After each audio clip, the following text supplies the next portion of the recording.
We are live here on the MMA Industry Podcast. I'm, of course, your host, James Lynch, and today is March 29th, and I've got a great guest here today. You know, we're always trying to switch things up here on the show. I get a lot of journalists on the show, but today I've got one of my favorite managers that I like speaking with on a regular basis. He, of course, works with the likes of, Chase Sherman and Luis Pena, who you're going to see on the upcoming season of The Ultimate Fighter. It is Matt Weibel joining me here on the program for the very first time. Matt, how are you? I'm great, man. How are you? I'm glad to be on.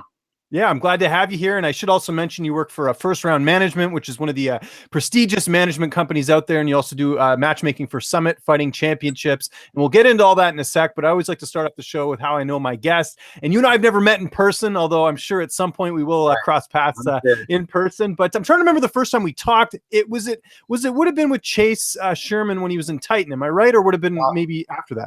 So I believe it was probably Chase Sherman in Titan. May have been Matt Schnell as well. I'm not 100% sure. But no, you're right. You're right. Yeah, I remember working with Matt as well. So that's interesting. Yeah. Anyways, long story short, Matt and I go way back. A couple of years now. So it's been great to get a chance to work with him, I should say. But I want to go all the way to the beginning, man. How did you first get involved in combat sports, whether it was as a fan or even just working in the industry? I got started in combat sports in 2010, I believe. We were in high school and we wanted to do the whole fighting in the backyard stuff. So one of my best friends at the time, Matt Robinson, introduced me to the sport, and I started training at his gym. Had a couple fights, couple amateur fights, and then I, really liked the business side of it more than the fighting side. I always loved to train. But I started getting into the business side. I started learning from some of the best. Rod Galvin actually helped me get my first matchmaking job. And then I'm sure you know Jeff Mullen, who's a UFC judge all the time. He actually helped me get another matchmaking job, and we just kept rolling from there. And then I ended up getting into management a little further on.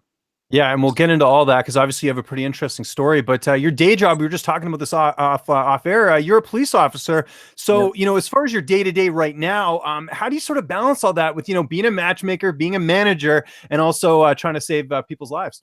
Yeah, it's a stressful triple threat of a job, to do the police work and then the matchmaking, which is probably the most stressful, to be honest with you, and then the management.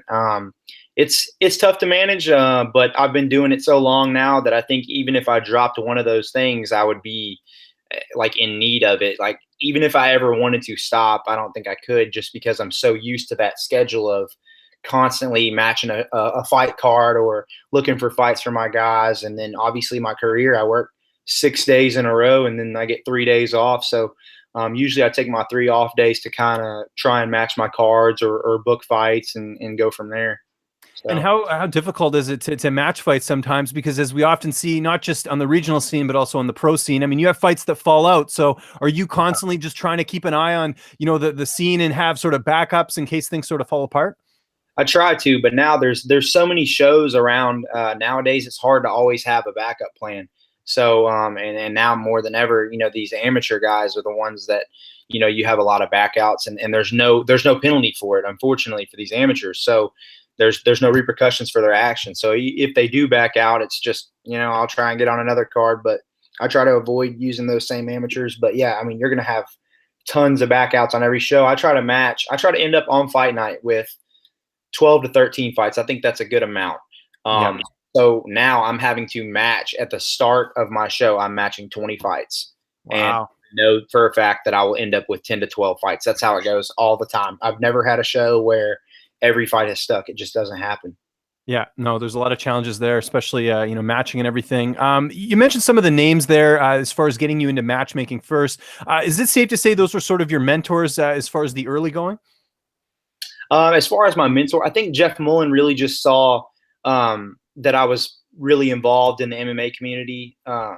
And as far as my mentors, as far as MMA went, I would say definitely David Ferguson, who's one of the biggest names in the area. And then the guy who I matchmake for now, who took me under his wing, Jamie Houston, has been my biggest mentor as far as MMA goes, and furthering myself business-wise in this sport. And, I matched one show for one promoter.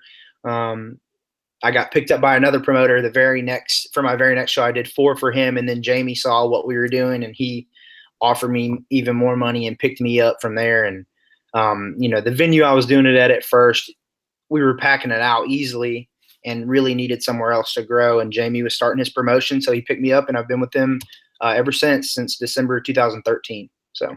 That's awesome. And we'll get to the matchmaking stuff in a little bit, because I obviously find that very interesting. But we got to talk about First Round. I mean, I mentioned off the top, they have a huge client list as far as, some of the guys that are on that roster, John Jones, Yoel Romero, the list sort of goes on here. How did you end up getting a job with First Round? Because they're not a big crew as far as, the people, managers. Right. It's not a big crew at all. It's a very solid, tight-knit group. And I can't express to you how thankful I am to be a part of that group, because it's done wonders for me, my family, everything. And I'm glad they took a chance on me. But I got involved with them. Matt Schnell was a part of First Round, and he contacted me about getting a fight. I believe he was 3-2 at the time, coming off of a loss.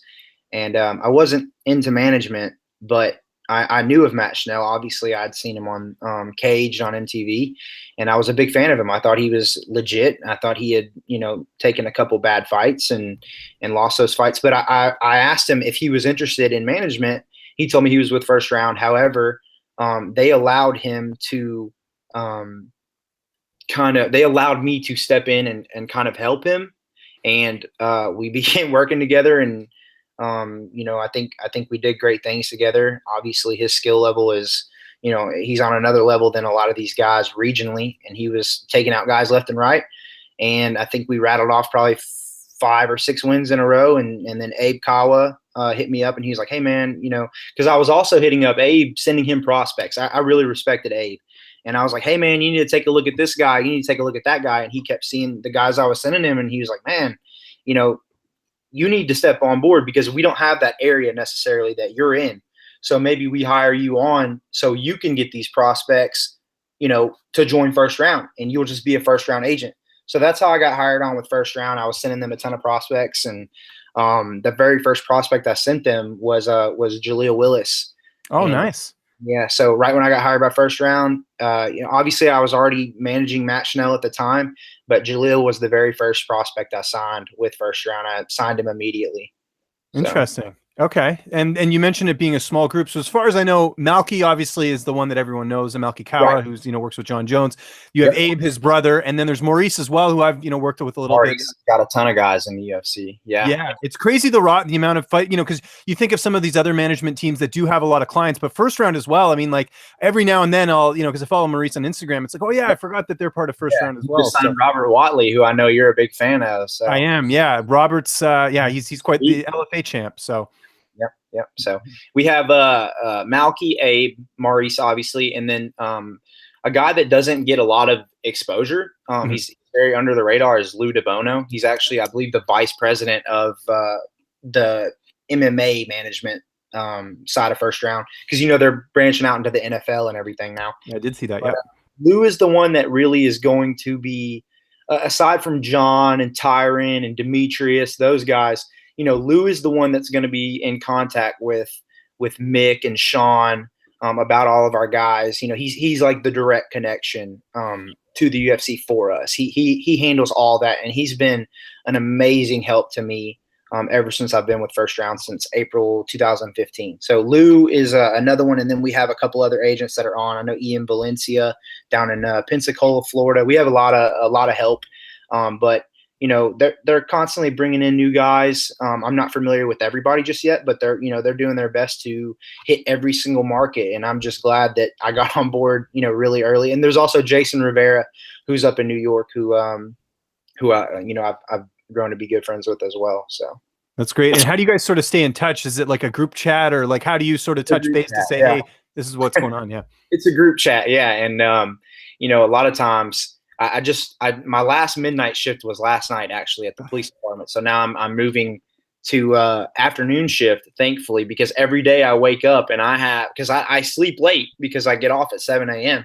Right. So every day I wake up and I have 50, 60 group messages.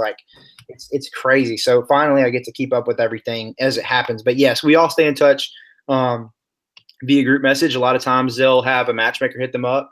for bigger shows, and they'll say, hey, does anybody have this guy at this weight, somebody that's ready?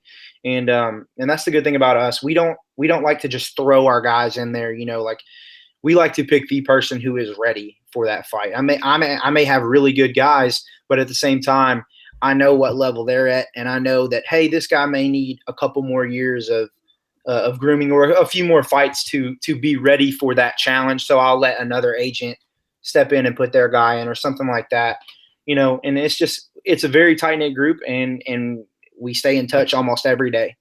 Okay. That's interesting. How do you go about finding clients? Is there anything in particular, any qualities, anything that you sort of look at when you're looking to bring someone on? Yeah, I'm very, very particular about my clients. I will say the very first thing that I used to look at was I wanted them to be in my region. I wanted guys from my area to get better opportunities. I try to stay away from guys who are already in the UFC. I consider myself a prospect builder. That's what I feel like I am. That's what I feel like I've done, and that's what I like to do. I enjoy doing that. Help building guys up. Like Matt Schnell, when we got him, trust me, it has nothing to do with me. His skill is what got him where he is, but I love seeing where he started and where he is now. I want that experience. I don't want to sign them when they're already there. So I look for guys that have really good amateur careers and that can finish fights, get along with promoters, and it is a business side. Hopefully they can sell tickets too, so promoters will be more inclined to put them on shows. But I love undefeated amateurs. A lot of times I like to see how they're tested as pros. I really don't like guys who have been spoon-fed that just feel like they should be in the UFC because they're 6-0, 7-0, but they've never fought anybody with a winning record. I try to stay away from that. I'm not a fan of that. I feel like if you want to be in the UFC, you better be one of the best in the world, and that's what I try and sign. So. And another one of your big clients, I mentioned it there off the top, Chase Sherman. And I got to give you some props, man, because I know, you've helped him in this regard as well too, but I have not seen, and I talked about this a couple months back on Twitter, Chase has really created a following for himself, and it's not easy to do, especially in the UFC where a lot of it is, hey, you got to market yourself, you got to promote yourself, but Chase has really created a big following, and it seemed like it happened a couple fights into his UFC contract. What sort of changed with him? How did he end up becoming this, this big sort of hardcore follower? Right. Well, he got signed after the Jack May fight in Titan. Right. It took a little bit, but he did get signed on short notice to fight Justin Ledet. So, he came in and had a fun fight with Justin Ledet, but he took that loss. And then we jumped right back in there on another short notice fight and took a loss to Walt Harris. However, when Chase has gotten, I believe he's had 5 fights in the UFC. He's a big company, man. He steps up for these guys. And I believe 4 of them have been on short notice. So, we took the Rashad Coulter fight. Actually, he was supposed to fight one of the Russians that just got cut. I can't even remember his name, but he backed, or Dmitry something. I don't even know how to pronounce it. Yeah. I'll probably butcher his last name too. Yeah, but he backed out, and Rashad Coulter stepped in, and that fight was just, you saw it. Yeah, that was great. So, right after the fight, he got the fight of the night bonus, and it was on the FX prelim. So we had a ton of exposure. We got together. I said, Chase, now is when we jump on it and we market ourselves. It's tough to market yourself after a loss. And the fans, you see it on Twitter. You see how fans are towards these fighters. It's ridiculous. Yeah. But coming off of a barn burner heavyweight fight like that, that's when you got to market yourself. And we came up with some ideas to, that we figured would probably help further his brand. And he jumped on it and ran with it and was gifting things nonstop on Twitter and replying to everybody. He really took the time to get in there and interact with fans and became a real fan favorite. Now, obviously, you're always going to have your trolls and stuff. I like to scroll through from my Twitter and see all his fans, and I like to screenshot it and send it to him and see his reaction. But he's really embraced the social media game and the marketing yourself. Rather than just I'm in the UFC and I've made it so I don't have to do anything. No, he continues to market himself in a really big way. Yeah, So and if you remember, I gave Chase some props. This was a couple months back, and I remember Elias Theodoro chimed in, and the thing I told Elias at the time, because Elias was like, I've done such a good job with my social media. Elias had a platform when he started. He was on The Ultimate Fighter. People knew him from there, and obviously he has a lot of other things outside of the sport. But what I find so remarkable what Chase has done is because he's just, really, he was just sort of a number on the heavyweight roster, and he's really sort of made himself a brand. And I think that's so key, for a lot of fighters, and I think it's a good catalyst for other fighters to look at and say, look, be interactive. It's free marketing. You can get your name out there, and whether people like you or hate you, they're still talking about you, right? So right, that's right. And I'm kind of a believer in all exposure is good exposure, whether it's good or bad. As long as you're getting your name out there. Obviously, don't do something stupid, but whether they like you or hate you, you're never going to please everybody. Mm-hmm. You could go out and knock somebody out in 1 minute, and then somebody says, "Oh, well, he can't fight Ngannou, and Ngannou will knock his head off," or something like that. You're never going to please everybody. No. But as long as they're talking about you, the UFC sees that. You know what I mean? They don't completely take it into account, I'm sure. However, they see what he's doing to help market himself, and I'm sure they appreciate that. So. And from that, you got Chase on the MMA Hour. That doesn't happen for a lot of fighters, and that's the premier show if you're going to be a fighter to be on. How did that sort of get arranged with him? Being in studio, that's pretty cool. Right. Well, Abe, that's where Abe comes in. Someone like that who deals with the higher profile members of the MMA world, and Abe pulls strings and gets things like that done. And I think at the time Chase was really booming in the MMA community. I'm sure he was probably one of the most, not maybe overall one of the most followed fighters, but as far as like an increase in percentage of followers, I'm sure he was right up there. He's getting a lot of exposure, and he was very talked about, and he was all over the place replying to every MMA related tweet there was. So you couldn't miss him. So I think Ariel saw that, and he was the story at the time. So I think he jumped on it, and Abe called me and said, "Hey, Chase has got to fly to New York early," because he was fighting Damian Grabowski later that week. And he's like, "Chase has got to fly to New York early because he's going to be on Ariel's show." So it was a pretty cool experience for him. And then another thing I know that I'm sure you had a hand in as well, or I don't know if this was Abe, but getting him to train at Jackson's. Obviously there's that relationship with First Round and John Jones, so I'm sure that helped. But how did that get set up? Because I know Chase does all of his camps there now. Yeah, Abe's a man. Okay. He's got all these connections, and obviously, there's nothing wrong with where Chase trains. I love all those guys. I manage other guys out of that gym down at Belcher's. They have a great camp. It's probably the best camp in our area for sure. However, Chase just doesn't have the heavyweight bodies that he needs there. So, and Chase knows that, and he knew that at Jackson's there were heavyweight bodies that he needs. At any given time, you could walk in and find a top 10 heavyweight in the world to train with. And when he first went out there, John was his main training partner, and he was getting a lot of work in with him. And after he went to Jackson's, he won his next 2 fights back. And when he's able, and then that's the thing, he's been taking short notice fights, but at heavyweight, that opportunity's there, and you don't know when you're going to get a fight in the UFC. There's guys that are on the shelf for 8 to 10 months. So when an opportunity comes, he's going to jump on it. He's going to fly out to Jackson's, get his 4 to 5 weeks of work in with Coach Wink, and be ready to fight. So and Chase, love him or hate him, you're going to be watching, because he never goes to the ground. He's going to stand and bang the entire time.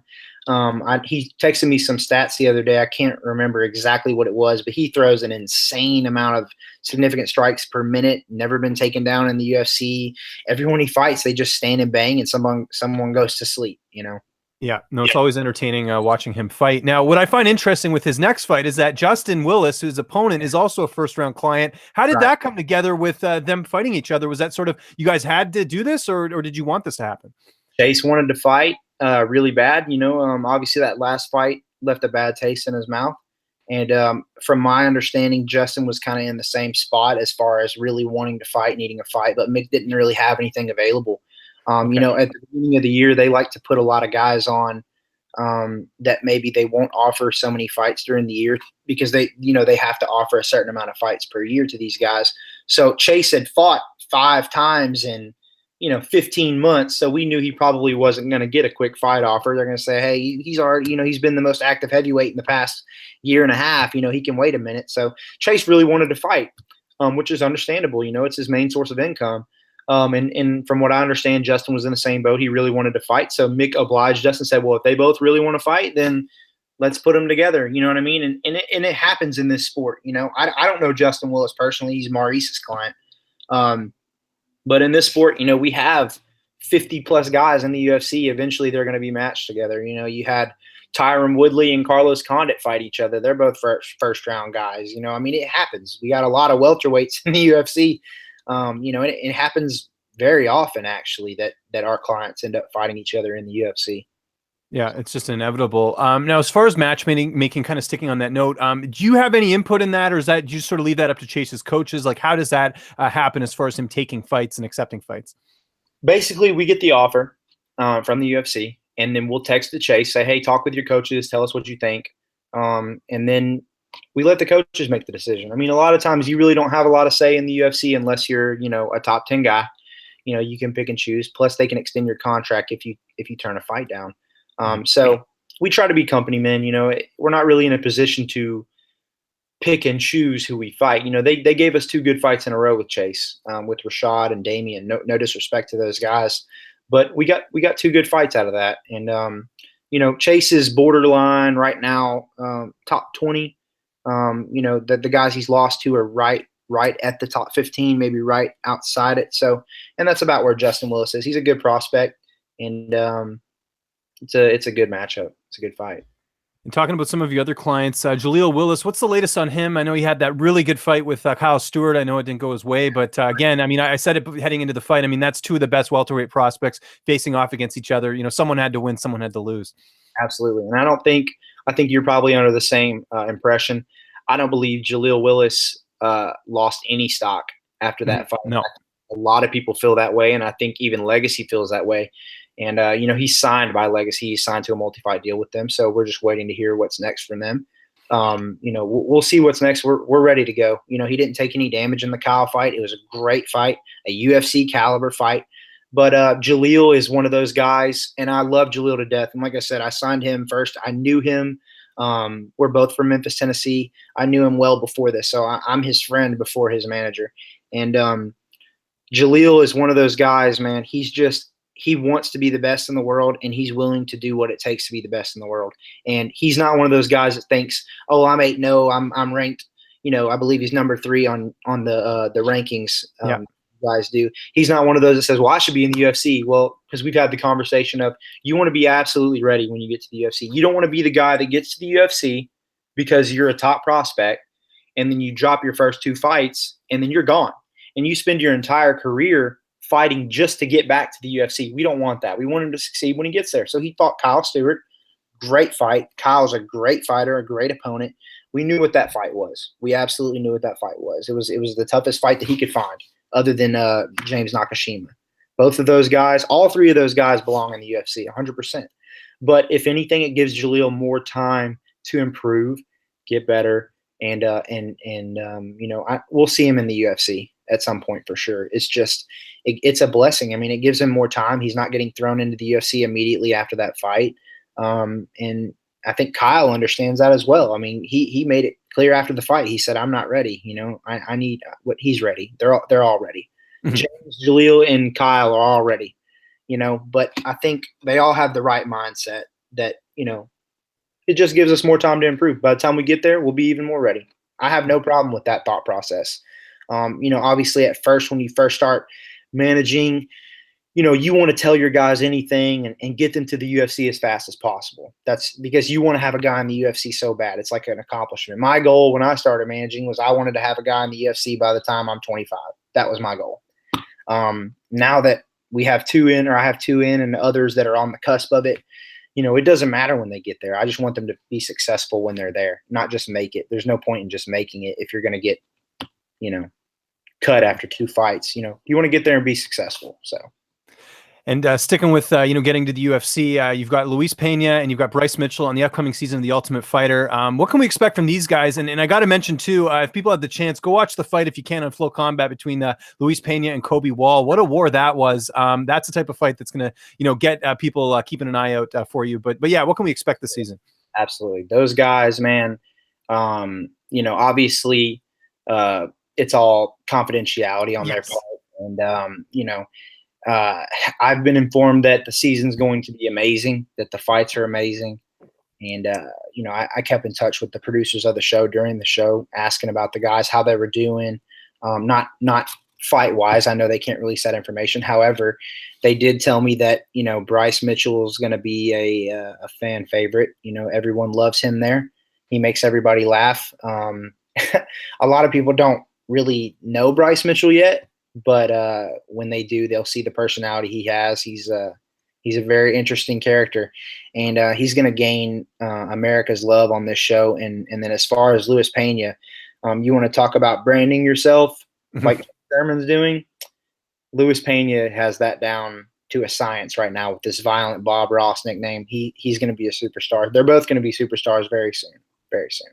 Yeah, and by the way, I think that nickname came from Flow Combat, because I think it was Hunter or someone over there who made a comment calling him, because he said he looks like Bob Ross, and now it's stuck. It's like his brand name. I think that's so cool. It is cool. It fits. And Luis is, I actually had Luis on my show as an amateur twice, and I can honestly say he's one of the most impressive amateur fighters I've ever seen. Along with Bryce. Bryce was another guy that was untouchable. And man, those guys, not only are they marketing themselves well, Bryce's nickname is Thug Nasty, but they're not only marketing themselves well, they can actually back it up. Those guys are complete savages, and you will see a lot of them in the future, 100% guaranteed. Those guys. Who are some other clients that you have that maybe aren't on any of the bigger shows, but are someone we should be keeping an eye on? I know you don't want to exclude anyone, but if there's, you maybe just throw out one name or something that we should be keeping an eye on. I got my client board over here in my office upstairs.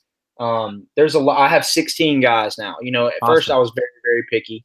But at the same time, the guys were like, look, you don't always have to have the number one prospect, and that's it. You can sign the second and third best. I don't really tell people this, but I like to lay out my clients in tiers. A tier 5 would be someone like, a super red hot prospect like your Luis Pena, your Jaleel Willis, your Bryce Mitchell. And then we go a little bit down from there on guys that I like to progress a little slower, that I feel like, maybe in a year they'll be ready for tougher competition. But I have 16 guys, and I'll just, without trying to exclude anybody, I'll avoid the guys that are just now starting their pro careers. I signed some really high level amateurs that I know will be fast rising pros, but just to avoid that, my guys that are probably more LFA ready would be, I have, obviously Derek Krantz. I manage Derek Krantz. Oh, that's right. D-Rock, yeah. He's been around forever. James Wallace. I don't know if you know James Wallace. Yeah, name sounds familiar for sure. Yeah. Beast, and hopefully he's been scheduled to fight for LFA before an injury pulled him out. So we're trying to get him on an LFA card this summer. You'll probably see him on there. He's a 6-2 lightweight. Very well could be 8-0. He got robbed on a split decision in June. A great fight against another undefeated fighter. I won't say he got robbed. It was a great fight, but he could very well be 8-0, and he's a finisher. He's got 6 wins, 6 finishes, and that's, like I said before, that's the kind of guy that I want to sign, is guys that go in there and finish fights. He was a blue belt, went on Bellator and submitted a black belt in the second round. He's a stud. Kyle Hughes, who just got a massive knockout on my show 2 weekends ago. He's a 4-0 featherweight. Only loss as an amateur was to Luis Pena. So that was a questionable loss. It was an early stoppage on an armbar with no tap. So I love both the guys. I can't really, go back and forth on that because they're both my clients, but he's another stud. So James, Kyle, and then I'd say the next guy that's at that level is Jason Cephalou, who's down at Allen Belchers. A lot of people don't know him.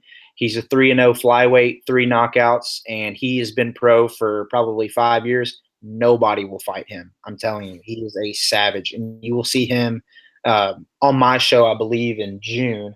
And then he's LFA ready. There's a guy in LFA right now, Jeremiah Cullum. He's like 6-1 or 6-2 or something like that.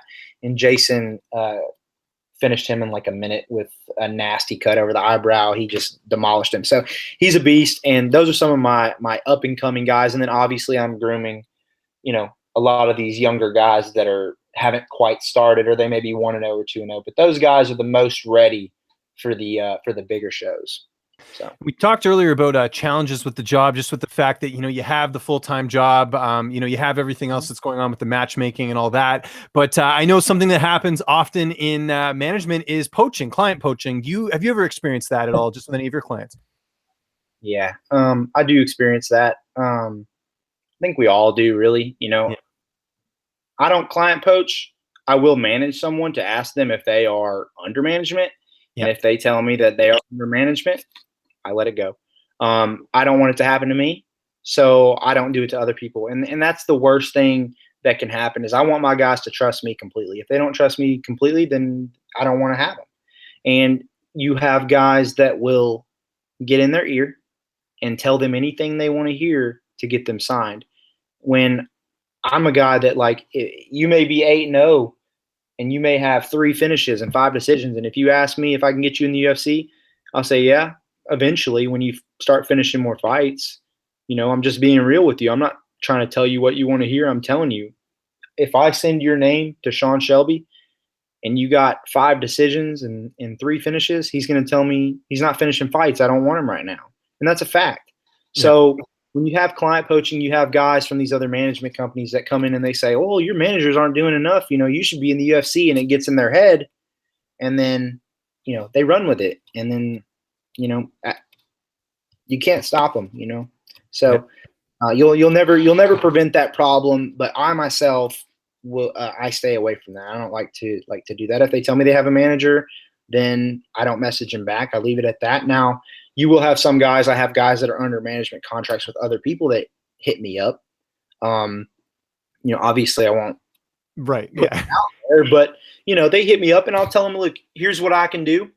But I don't want you to just drop your guy. Like I want there to be a reason why you're coming to us. And I will never promise you something that I don't know 100% for a fact that I can do. So poaching is a very real thing. It happens. And it will never be avoided. And I know another big thing that's happening in your life. You're going to be a dad soon. How have you and your wife sort of calibrated your schedule, leading up to when this happens? Because obviously you got to manage your time a little bit differently when you're a dad. Yeah, that's going to be my 4th job. So yeah, it's coming up. It's 3 weeks away. I believe we just left our appointment, and they said they're probably going to go ahead and induce labor April 19th. So it's 3 weeks from today. I don't know if you can ever be quite ready for it. I feel like I'm ready, but I'm just ready for it to be here. Pregnancy is a long thing. It's a long time, but I'm ready for the challenge. I really wanted a boy. We having a girl. So it's going to be I don't know how I'm going to do with a girl, all I think about is like a teenager. And, that's my only thought when I think about a girl is having a teenage girl and dealing with all those problems, but I'm ready for it now. I'm very, very excited. She's very excited. She's on bed rest right now. So it's going to be a time consuming thing, but I'll get my work done. I'll get my work done. Yeah, so. And I should mention, you kind of alluded it here. I mean, you're a young guy. I mean, the fact that you were doing all this at your age and still finding success, and you're being a dad. I think being a father is probably just like par for the course with everything else you got going on, because it's tough to manage multiple things. Yeah, I like you said, I'm a young guy. I'm 24. I'll be 25 this summer, and I've been matchmaking since I was 19 and managing since I was 20. And I think that was one of my things that a lot of people didn't really expect much from me because I was younger. But I feel like I've proven myself in the MMA industry, and I think I'll probably get a little more respect when I'm a little older. I'm still young, and that's the thing. Like just about all those guys that I manage are older than me. And I'm glad they took a leap of faith with me, and they've seen what I can do for those guys. And I'm all about my guys, and I have nothing but time. I'm still, like you said, still very, very young in this. I have a lot of years to improve in everything that I do, and I look forward to it. I've always been busy. I'm going to continue to stay busy, and I'm looking forward to the next many years to come in this sport. We've got some questions here in the chat, and we also had some questions submitted earlier. So I want to get your thoughts on these. We got Dean D in the chat, a guy who's big supporter of this show and always watches my stuff. So thanks, Dean, for the question. He says, "Can Matt share any stories of dealing with Joe Silva or UFC matchmakers? I heard Silva can be rather mean over email." I mean, obviously, say what you can, I guess, if you have had to deal with it. Yeah, the only time I ever dealt with Joe Silva, because I only dealt with Joe Silva one time, and that was when right before he retired, we were trying to get Chase in the UFC. That was when I was like, man, we got to get this guy in the UFC. He's 8-1, 8 knockouts, blah, blah, blah. But really, Abe was the one dealing with it. But Abe was telling me, we couldn't get him in at the time. He just won against Jack May, and he had an interesting comment about Chase's loss. I won't really get into it. It's just it was kind of along the lines of what the question is. You know what I mean? It was an interesting comment about Chase's loss at the time, and we just kind of backed off a little bit at that point and didn't ask anymore. And then, but he knew Chase, and then maybe like 2 weeks later we got the call up. It's just, you got to imagine being in Joe Silva's or Mick Maynard's or Sean Shelby's shoes. I mean, I would probably be the same way. Just the constant berating from people of getting this guy in the UFC. And I don't know what Joe went through. I don't know what Sean goes through, but I know Mick Maynard on social media. I have him on my social media, and I know people tag him in the dumbest things all day long. So I can see why Joe Silva was seen as that way. I mean, after how long he was matchmaking, I could totally see that. So, but yeah, that's the only time I ever had any kind of interaction with Joe Silva was with Chase. And Dean also asked something you talked about earlier. He says, with Matt being so young, was he disrespected by the elders in MMA? And if so, how did he handle it? So how did you handle it? Right. So, yeah, I mean, I feel like I was right off the bat, maybe not now, because I think I've had success, and my guys have had success, and my guys will vouch for me. But I think right off the bat, when I started matchmaking, I was the only employee. I had a promoter, but he was more of ran a business downtown, and it was like, hey, here's my venue. I'm going to give you some money to do a show. Here's your show. And I felt very disrespected by certain people that are in the MMA community that, immediately tried to run my show out. And he's young. He doesn't know what he's doing, blah, blah, blah. He was just an amateur fighter. So yeah, early on, yes, I feel that way. Now it's more of a business aspect to everything. And I feel like I don't have to like you necessarily, but I can do business with you. If you need me, if you need my guys need you, and we'll leave it at that. I can respect you in public. I can respect you to your face, but at the same time, there's definitely people in the MMA community that, get under your skin a little bit, but business is business. We move forward. So. And kind of on that same note, we got another question here from Luis at Flow Combat, actually, a guy that I work with. He asks, what kind of stuff gets journalists blacklisted by managers and management? Kind of on the same note, we were just talking about the disrespect factor there. I could probably answer this, but I want to hear as far as journalists. Yeah. Oh man. As far as journalists go, I think I may have lashed out one time. And that was probably, there's a couple out there that get under my skin. First off, anyone who's doing this for the betterment of these guys is what I like. You are my favorite out of everybody. I've told you that before. And that's because you don't just message the high profile guys. You take the time to sit down and talk with guys that they've never had any kind of exposure. So guys like you are guys that are bettering the journalism world as far as the MMA media. But you have a select few on Twitter who all they do is bash, no matter what. I won't name drop, but I'm sure everybody kind of gets who I'm talking about. There's one for sure. But man, all they do is bash, and it's ridiculous. You don't know what these guys go through. You don't know the sacrifices that these guys make. And telling them how to fight fights is just, I'm a manager. I don't tell them how to fight their fights. My job is to manage. That's the coach's job, to tell them how to fight fights. In my opinion, journalism, I mean, you can critique. Obviously, I'm not a journalist, so I don't know. But at the same time, when I see the same person tweeting and all they tweet is negativity towards these fighters, that's what gets under my skin, and that's it.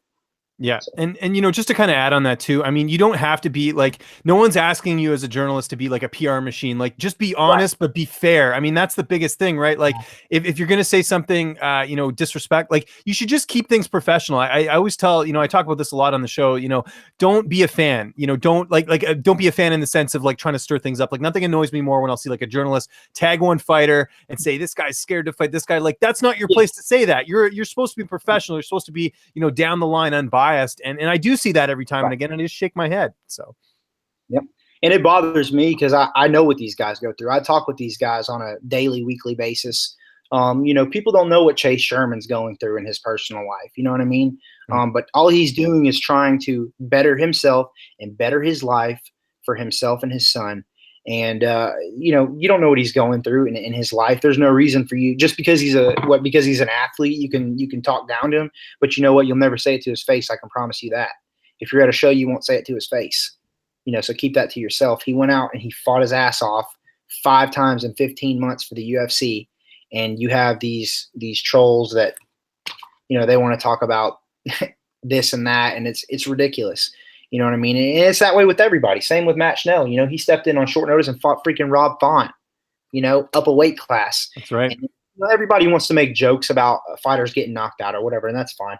But if you don't go through what that fighter goes through, Matt Schnell is the ultimate example of someone that chased a dream. You know what I mean? Like, he literally moved from his hometown, his family, down to American Top Team at the time, and chased that dream, and went from 3-2 to 10-2 in Legacy Champ, and then got on the Ultimate Fighter, chased that dream even further, and then we got him in the UFC on short notice. And you just see these guys that talk down to them. They have no idea the sacrifices that these guys make, and they're just plain and simple, they're cowards. Yeah, no, I agree with that. And by the way, that was Lucas who submitted the question. I don't know why I said Luis. I guess I'm still thinking of Luis Pena. Thinking it was Pena, yeah. Yeah. I was like, no, as much as I like Luis, he's not submitting questions here. We have some more questions in the chat, but I wanted to get a Lucas's second question here. He says, how do you decide which what interviews your clients do? How do you sort of go about that? Because I know it's a little bit different than obviously, some of the bigger names as far as, selecting who they want to do interviews with. Right. I like to put them on, no disrespect to some of the smaller MMA media outlets, but I like guys that are about the fighters, and I like guys that can do something for my client, not so much my client doing something just for your show and not getting anything in return. Now, like with I've told you before, you'll always have first dibs on my guys, because I know what you've done. With your time. I mean, this is your free time, and you do it for all these guys, and it's amazing. So you'll always have first dibs. People like Flow Combat. I love Flow Combat. I love Dwayne and Hunter. I think they do an awesome job. I think they're amazing for the sport, and that's the kind of exposure that the sport needs. It doesn't need you down talking everybody. Like, they give constant. They're always on there giving love to these fighters and love to Luis Pena for sure. So guys like that will always, get the interview they want. And my guys at the time, like, they have a lot of training to do. So when we can book interviews, we book interviews. We don't overbook them. A lot of my guys don't even like doing interviews. To be honest with you, they're a little uncomfortable with them because they haven't had any time speaking in front of somebody. But I tell a lot of them that are, going up the ranks a little bit more. I try to get them, hey, you got to be prepared for this kind of stuff because you're going to be interviewed a lot once you make it to the big show. So, but yeah, I try to pick the guys that I know of personally that do great things for the fighters, that don't down talk fighters very much. And if I ever see somebody that I know has down talked one of my fighters, we can just go ahead and ignore that message. Yeah. So. And it's sort of common sense for most of us, but for people that don't know, that's sort of what you have to do. And again, one thing you touched on as well is, reputation, interview guys, get your name out there, build a brand, don't just expect, like I say this all the time on the show, like, don't think you're going to get Max Holloway right out of the gate if you're just starting out. Like, that should be common sense. But, common sense. Yeah. And another thing, I try to watch when we do choose someone, I try to watch all my guys' interviews, and there's certain questions that I would prefer that they would avoid. Like, Chase Sherman, he trains with John Jones. Okay. Don't ask him about John's personal life and things like that. don't put my guy on the spot with something that's just a ridiculous question that he's not going to answer. If I see something like that, then I may kind of hold off on that person as well. Yeah, no, I agree. You got to be smart when it comes to that stuff. We're going to go back to the chat here. This is actually a good question. I like this one. It's from Behind the Scenes MMA. He asked, should a manager promote fighters with trash talk like Ali Abdelaziz does with Khabib? I'll give you my take on it. I don't think it's a good idea personally, because if the fighter loses or anything like a call from Abe. I don't know if that was a good or bad thing. Okay. Hopefully it's not something about somebody getting a UFC call up. But we're gonna wrap up here soon too. We just have you're fine. It's no big deal. I'm all good, I promise. Okay. But yeah, I think you gotta do what you gotta do. I'm not gonna down him for that. I mean, you gotta do what you gotta do to get big fights like that. And if it does better things for his fighter, then go for it. You know what I mean? I'm not one to sit here and down talk another agent for his tactics like that. If you want a really big fight, you got to go get it. And, they got the big fight. Congrats to them. It's a great fight. I can't wait to watch it. But, I see what he does, and I don't have a problem with it. So. Okay. Interesting. Yeah. I think my perspective is if it works, it really works and it really helps you out. I wouldn't do it for my fighter, but yeah, exactly. I don't have a problem with it. It's fine. Because even an example, I wouldn't do it. But yeah, you don't strike me as the type. No, I was going to say, because when Ali did the whole talking for Khabib leading up to the first Ferguson fight, and then Khabib had the issue with the weight. I mean, it looked that much worse on Khabib because there was all this buildup. Right. But now, of course, he's in a great position, with the win over Barbosa. So it kind of, it can work, but it can also backfire too. So I think you have to be cautious about it. I'm not saying you shouldn't do it, but I think that there's definitely some high risk and some some high reward as well if it does end up working out here. Yeah, so I mean that's pretty much all I have here for the program here, Matt. I really wanted to thank you for the time today. It's always good catching up with you. I know you got that phone call to get to, but what's sort of next for Summit Fighting Championships if people are wondering, and anything else you got coming up client wise for your clients? By all means, plug that. The floor is yours, sir. For sure. Summit Fighting Championships. Our next show is going to be June 9th in Jackson, Mississippi. We got a really nice hotbed of fighters down there that are all beasts, and I think.